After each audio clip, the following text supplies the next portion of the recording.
And step 4 of go to the mat. We want her to go to the mat. And you are going to start walking away from the mat. Uh-oh. Go to your mat. So if that happens, I'm going to ask her to go to her mat. I'm going to wait a second. I don't want her to think that she's being rewarded for getting up and then coming back. So, you know, wait a couple seconds of her being in the position you want so it's clear to her what she's being rewarded for. You take a couple steps away. So maybe I just walked away too far, too fast. Yeti, it'll be your turn in a minute. Uh-oh. Bite girl. Okay, wait a second.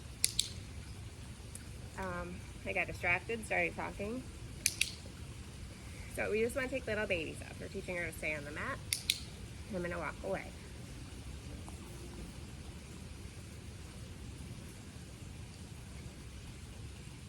Uh-oh.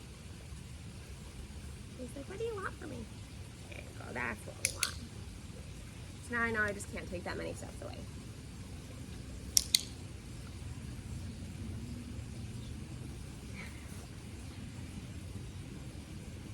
Again, I want her to like be on the mat for a minute. I'm gonna go in and reward her. I mean, also we're outside, which is pretty distracting. Uh-oh, go to your mat.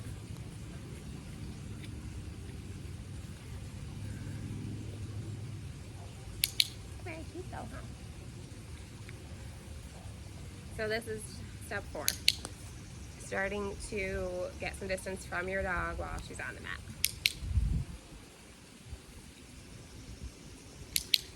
We also don't want her to be on the mat longer than she can stand. It's kind of, you know, for some dogs hard to sit there and be still for a long time. So we can give her a break. I always use a release word when my dog gets off the mat. So I'll say, okay.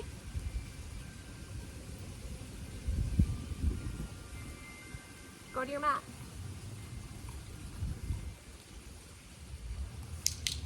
And then I kind of step 4/A is teaching her to go to her mat when I'm not necessarily standing right next to the mat. Okay. So like I'm gonna stand over here.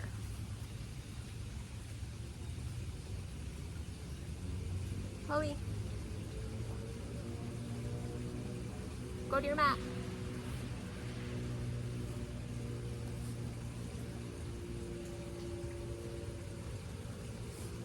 Good girl. That was a little far for her. She was a little bit like, I don't know, because you're over there and the mat's over here. So again, if that's too much for your dog, then just take less steps away and then merge up. Okay. Go to your mat. There you go.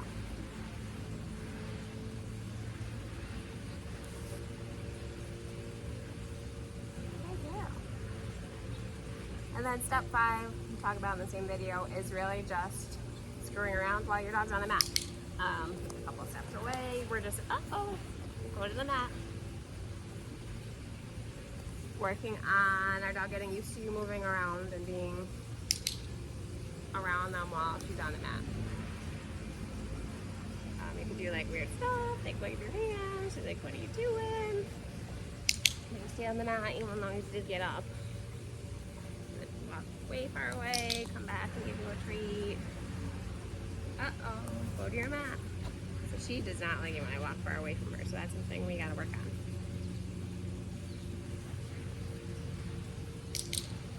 It also doesn't help, I'm holding my hand in my food pouch. So dogs sometimes will get focused on the food's moving away from them, so they're like, oh, I gotta follow the food. Which partially why we throw the treats on the mat, if the treats are coming from your hand and your hand's moving away from her.